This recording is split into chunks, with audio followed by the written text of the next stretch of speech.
It's 10 o'clock. This is Sky News at 10, live from Jerusalem, as Qatar's Prime Minister issues a warning about the Gaza ceasefire. We have to say to ourselves, and we have to believe in this, that failure is not an option. In an exclusive interview with Sky News, the man who helped to orchestrate the agreement says it is the last chance for Gaza.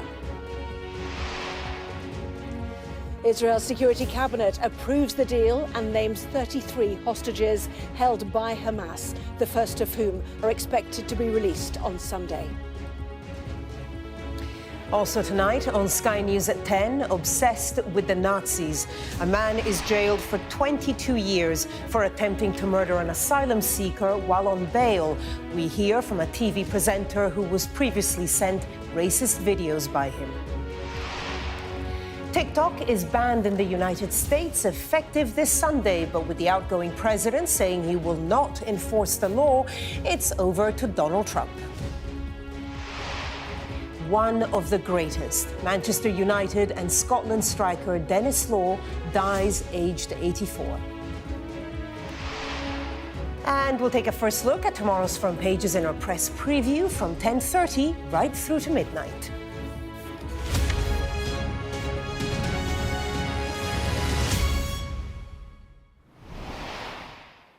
Hello, good evening. A last chance for Gaza. That is what Qatar's Prime Minister, the mediator of the Israel-Hamas ceasefire, has told Sky News today. The Security Cabinet here in Israel has approved the deal, and today the families of 33 hostages were formally told that their relative is on the list to be freed, the first to be handed over this Sunday. Israel has also named 95 Palestinian prisoners expected to be released in phase 1 of the deal. For now, both sides seem committed to a ceasefire, but Sheikh Mohammed bin Abdulrahman Thani criticised the time it has taken to get here. Sky's Yalda Hakim has this exclusive interview from Qatar. For hundreds of thousands across Gaza, it's an agonizing wait in the final hours before a ceasefire comes into force. And the man who helped broker the agreement issued a stark warning to all parties involved. What we have reached with this deal, will be the last chance for Gaza. We have to believe in this, that failure is not an option. That basically what all of us, we should aspire to and we should work toward. This is a complicated deal. It has multiple phases. Why are you confident it's going to last? Well, it's first of all, we have to be optimistic all the time. For many people who doesn't know, this is the framework that we have signed 2 days ago, is the same framework that we agreed on in December 23, which is basically 13 months of a waste of negotiating details that has no meaning and doesn't worth any single life that we lost in Gaza, or any single life of those hostages that lost their life because of the bombing, because they are among everyone else. Israel's Security Cabinet finally signed off on the deal after delays following internal squabbling.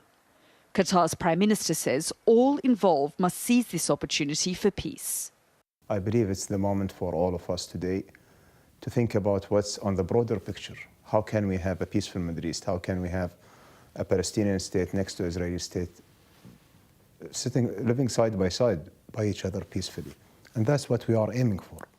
Sheikh Mohammed Abdulrahman Thani also praised President Trump and his special envoy, Steve Witkoff, for getting the deal over the line.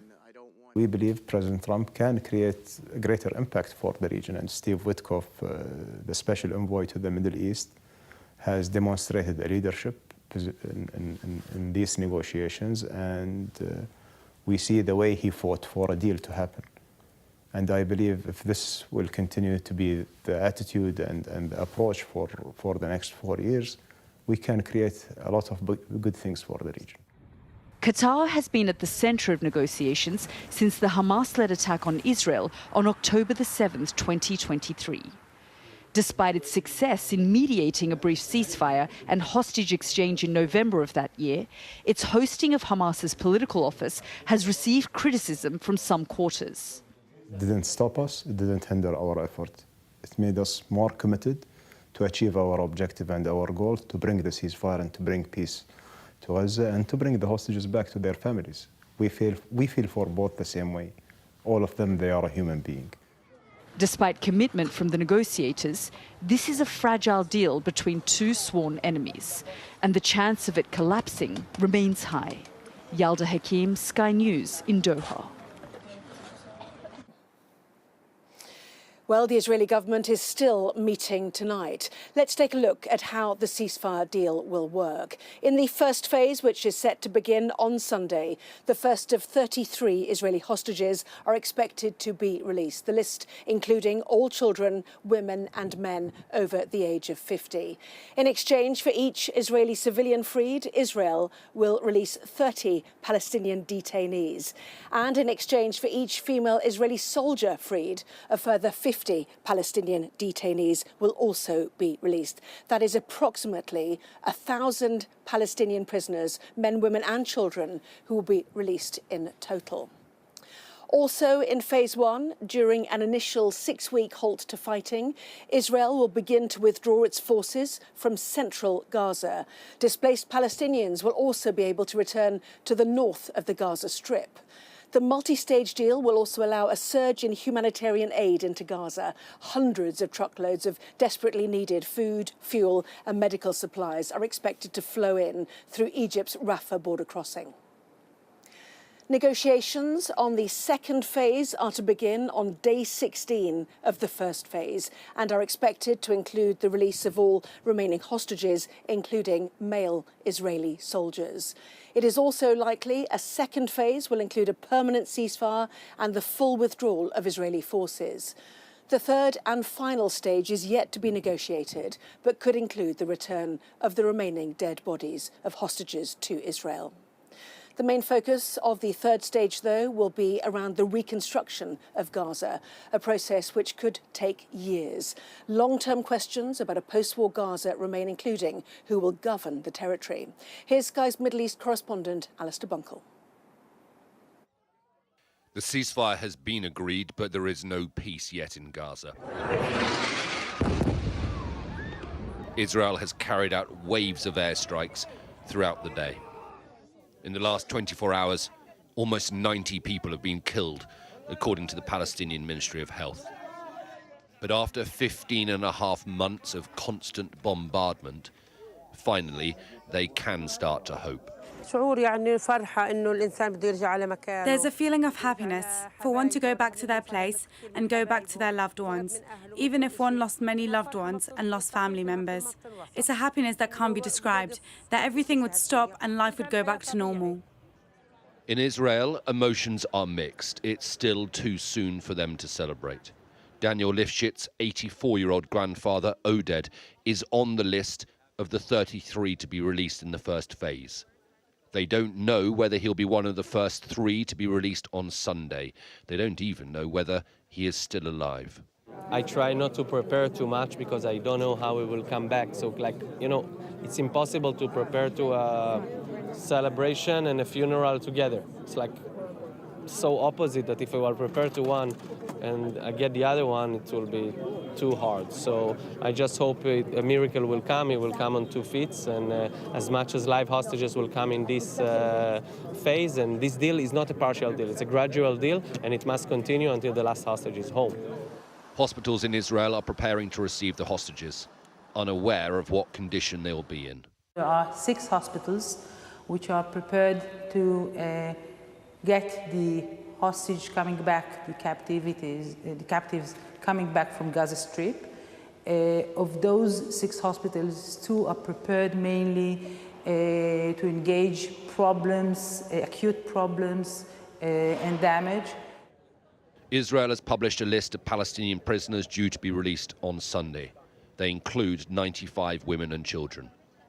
Hamas will tell Israel tomorrow which 3 hostages will be released in the first exchange. The coming hours will be a nervous wait on all sides. Alistair Bunkle, Sky News in Tel Aviv. So finally then, as Alistair said, after 15 months, the shape of this longed-for prisoner exchange is emerging. 3 reception centres are being set up outside crossings into north, central and southern Gaza to receive Israeli hostages. Trauma and medical care is being put on standby, families are being told. Palestinian prisoners are being moved to, ready for release. The handover, part of a complex deal which, it is hoped, will ultimately bring a lasting peace to this part of the Middle East. From Jerusalem then, let's go back to Barbara in London. Anna, thank you. A Nazi-obsessed man who tried to stab an asylum seeker to death has been jailed for a minimum of 22 years and 8 months.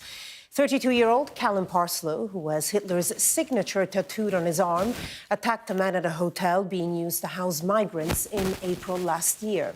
And now TV presenter Mercy Muroki has told Sky News how Parslow previously sent her abusive, sexual and racist messages. Sky's Alice Porter reports, and a warning: her report contains images of the attack. Fueled by hate and racism, Callum Parslow stabbed an asylum seeker with a knife, wounding his chest and hands.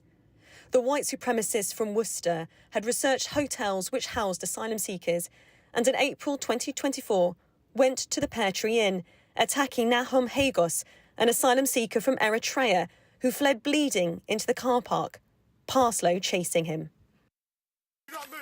As police closed in, he tried to upload his manifesto, filled with appalling hate speech, saying he had done his duty to England. Fortunately, it didn't upload. At the time, Parslow was on bail after sending abusive, sexual and racist messages to ex-GB News presenter Mercy Muroki on social media. He'd previously been jailed for similar offences against women.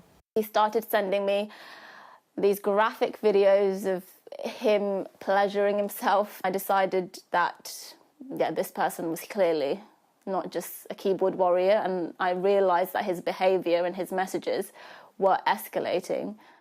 Today, a judge at Woolwich Crown Court sentenced Callum Parslow to life with a minimum term of 22 years in prison for attempted murder and multiple other offences.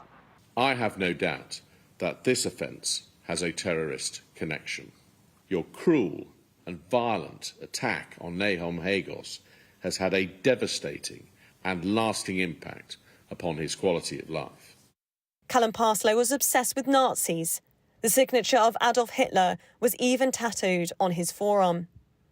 After he was arrested for sending abusive messages to Mercy Muroki, police searched his flat, which revealed an array of Nazi memorabilia.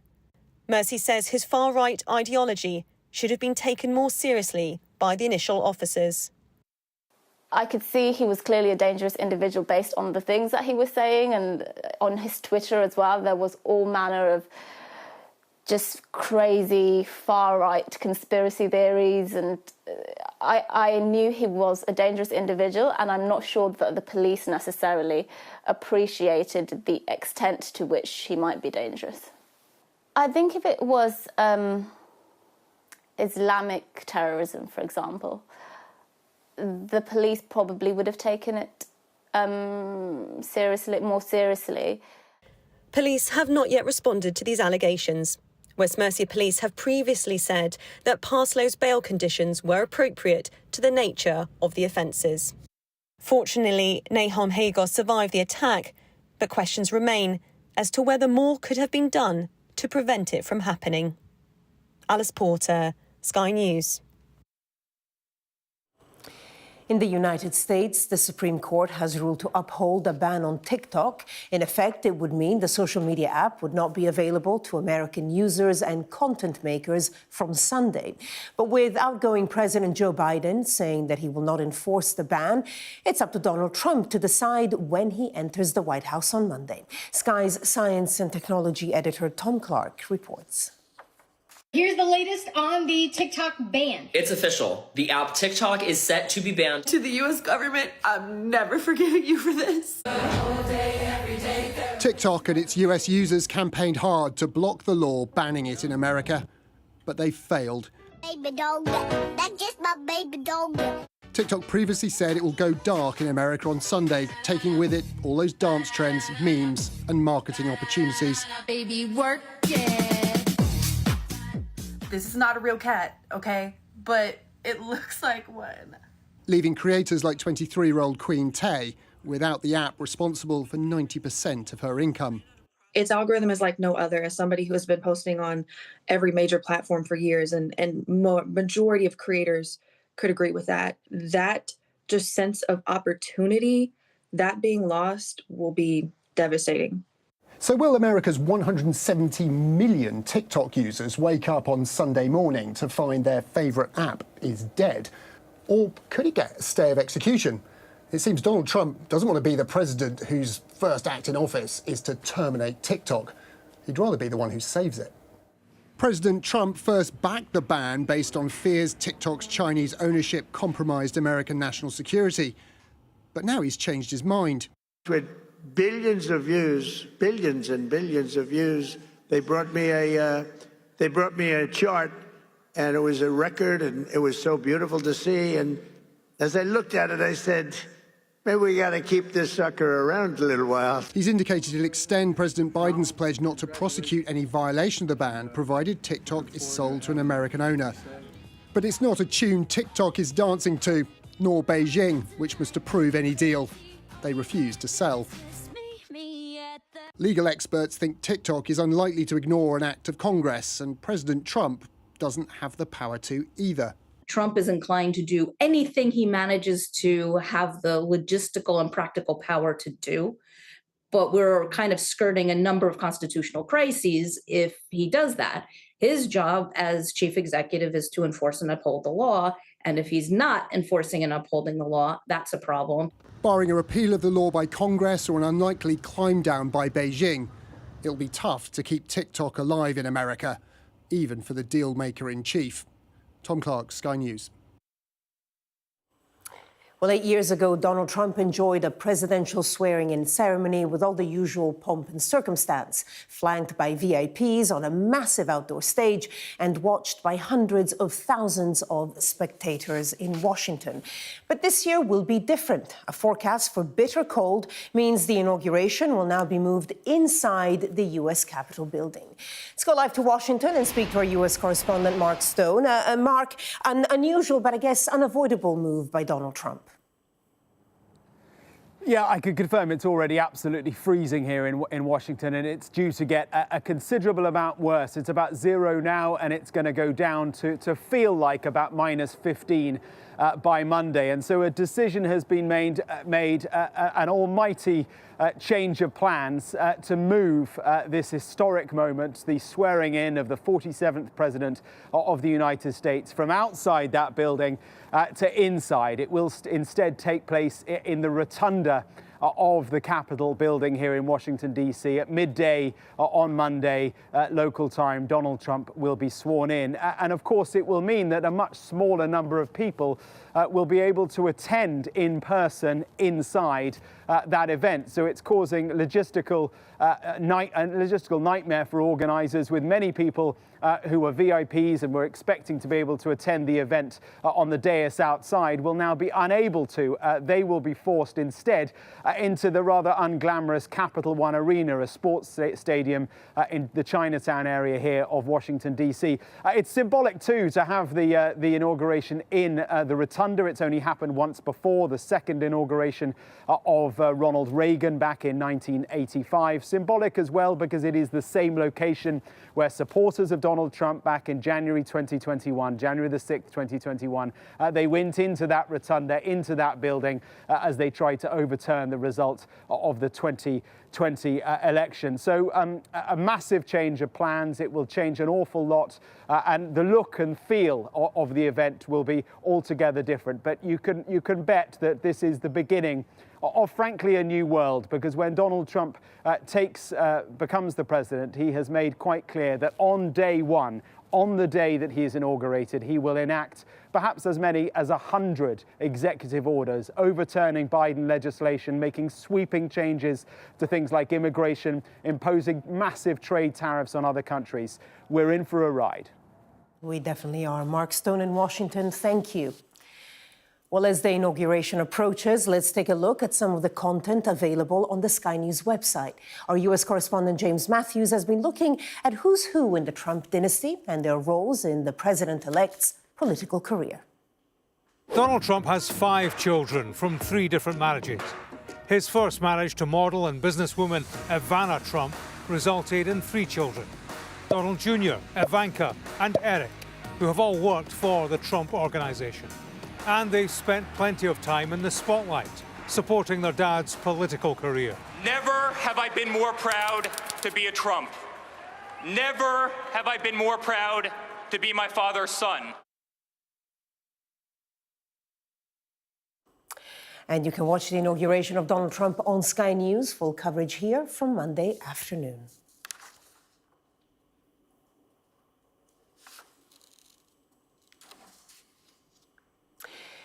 Now, new figures from the Office for National Statistics show the increased risk posed by excessive waits for treatment in A&E.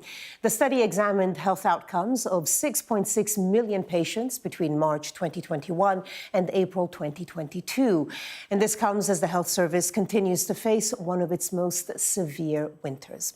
Well, our health correspondent Laura Bundock joins me now in the studio for more on this. Laura, great to see you. How significant is this? It is significant because it's the first time this data has been looked at in this way by the Office for National Statistics.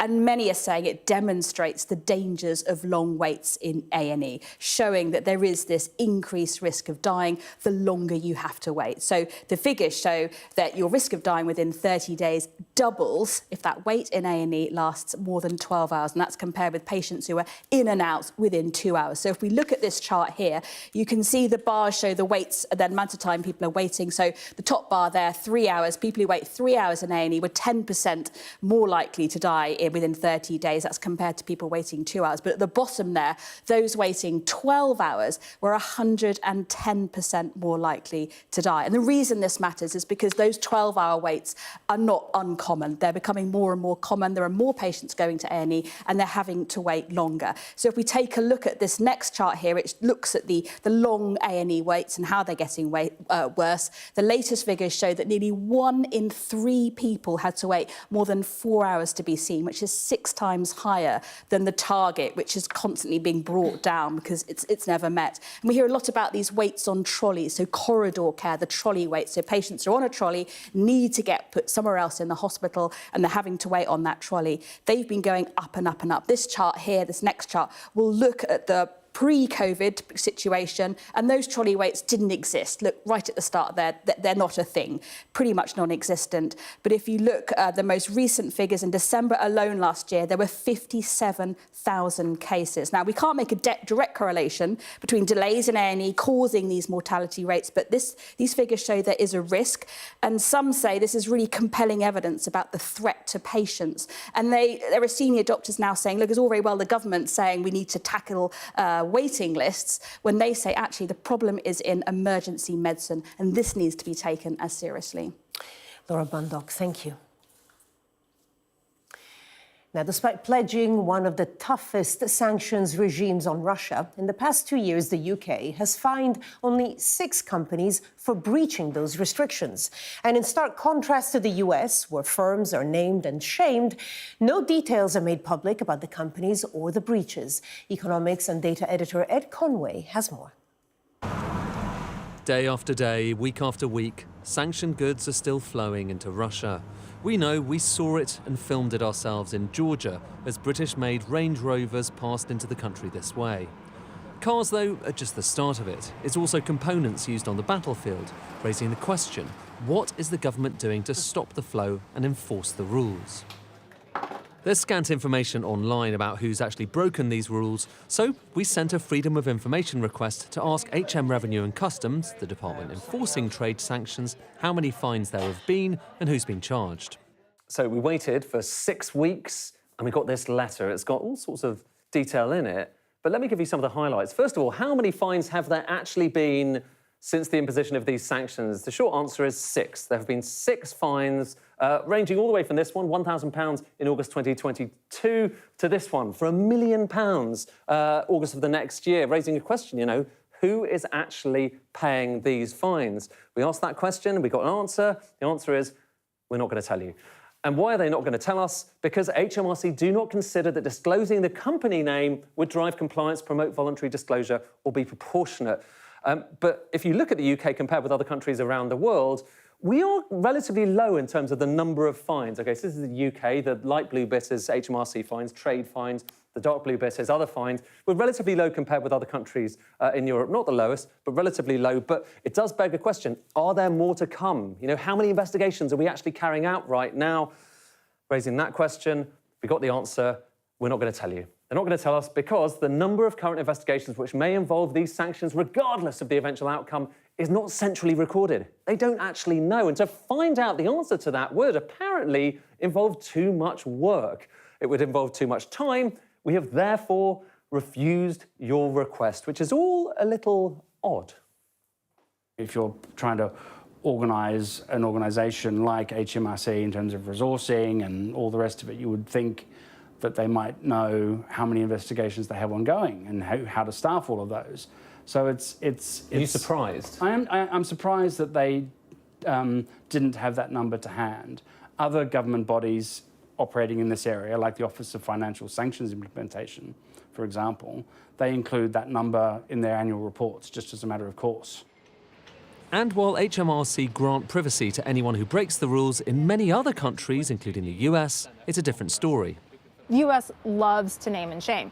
It's actually done quite a lot in further enforcing compliance, both within the United States and globally. Because once you see, you've got a company, let's say they're placed on this, there's an announcement they've been fined, or they're placed on the specially designated nationals list, all the other companies in their industry are now calling around going, hey, what am I next? In other words, naming and shaming those who break sanctions often makes the rules more effective. We don't do that in the UK. Indeed, some would say the authorities enforcing the sanctions aren't being tough enough, and that the fact they can't even tell us how many cases they're investigating tells you all you need to know. Ed Conway, Sky News. The legendary Manchester United and Scotland striker Denis Law has died at the age of 84. Tributes have been pouring in from the teams he played for and from across the footballing world for a man universally acknowledged as a giant of the game. Well, our sports correspondent Rob Harris is with me now. Rob, a really sad day. Yes, and this feels like the passing of an era in British football. Denis Law was one of the greatest footballers we've ever seen. The Scot conjured goals with such versatility with his head and his feet, and he was such a character too, playing with finesse and flamboyance while bringing a signature goal celebration, and the sight of his arm raised aloft is immortalised outside Old Trafford to this day alongside Best and Charlton. The Trinity really helping to elevate the status of United globally, and tonight Manchester United paying tribute to Denis Law, calling him the ultimate goal scorer. His flair, spirit and love for the game made him the hero of a generation. Our deepest condolences go out to Denis's family and many friends. His memory will live on forevermore. And certainly one of the most beloved players for United. And I've been taking a look back on the life of the footballer known as the King. Far side of the box is Kidd. Law! That'll do! 1-0. Denis Law as neat a goal as you want to see. Denis Law was a footballer made for the swinging 60s. To Manchester United fans, the King. To rivals, Denis the Menace. Skillful and speedy. Scoring with the swagger of a showman. In the most formidable of forward lines with George Best and Bobby Charlton. The Trinity now all dead. Immortalised outside Old Trafford, Law's footballing home. He never played for a Scottish club despite being born in Aberdeen. Law, just what the precision and skill of this player. Brought to England by the great Bill Shankly and making his Huddersfield debut at 16. Transfer records were broken, joining Manchester City, Torino in Italy, and then Matt Busby's United. United have brought the great Denis Law from Italy. A catalyst for their post-Munich disaster recovery. Just watch how that Scottish wonder turns the pass to complete advantage. Scoring at Wembley as the FA Cup was won. Law, and a beautiful goal! And the 46 goals scored across 1963 and 64, still more than any United player in a single season, earning him the Ballon d'Or as Europe's Footballer of the Year, and becoming a league champion in 1965. Although his goals powered United to the 1968 European Cup final, injury prevented him appearing or even being at Wembley for the victory over Benfica. And the troublesome knee led to United releasing him in 1973 after 237 goals in 404 appearances. No way that I want to leave Manchester United at all. And of course, when it came out in the press that I was on the transfer list, I nearly died a death because I didn't want to go. Moving back across to the blue half of Manchester and scoring his backheel goal against United as his old team were relegated. Dennis has done it! In 1974, he finally made it to football's biggest stage with Scotland before retiring. The World Cup produced no goal, but to this day he remains Scotland's most prolific scorer, on 30 goals with Kenny Dalglish, but in far fewer games. He was the king, really. He was the greatest Scottish player of all time. I think that's widely recognised. In retirement, there was punditry and raw recognition with a CBE. Before living his final years like so many of his footballing friends with degenerative brain disease, going public in 2021 with the struggle with Alzheimer's and vascular dementia. Announcing his death, a family statement said, "He fought a tough battle, but finally he is at peace now. We would like to thank everyone who contributed to his well-being and care, past and much more recently. We know how much people supported and loved him, and that love was always appreciated and made the difference." But eternally the lawman, with a flair and finesse that made him one of football's ultimate scorers. Rob Harris, Sky News. That was Sky News at 10. Coming up, we'll take a first look at tomorrow's papers in the press preview. Tonight, we're joined by the Daily Mirror columnist Susie Boniface and the political commentator Benedict Spence. Welcome both. And among the stories we'll be discussing, this on the front of the Financial Times. The headline, Starmer touts Trump relationship. We'll be right back.